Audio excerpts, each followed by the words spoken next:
ওগো জাদুর রক্ষক, আমাকে মাফ করে দেন। আমি অনেক বড় গুনাহ করেছি। আমি রহমত ভাইয়ের সহজ সরল মনে কষ্ট দিয়েছি।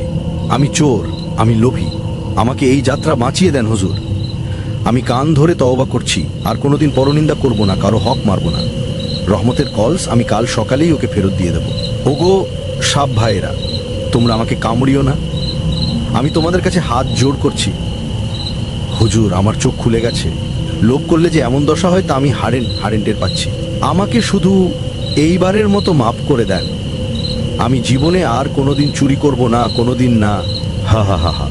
মোবারক মেম্বার, তোর এই কান্না কি মনের থেকে নাকি ভয়ের চোটে? মনে রাখিস, সততাই হলো আসল সম্পদ। তুই যদি সত্যি মাফ চাস, তবে আজই এই কলস নিয়ে রহমতের পায়ে গিয়ে ক্ষমা চা, তবে এই সাপ তোকে রেহাই দেবে। আমি যাব হুজুর, আমি এখনই যাব। দরকার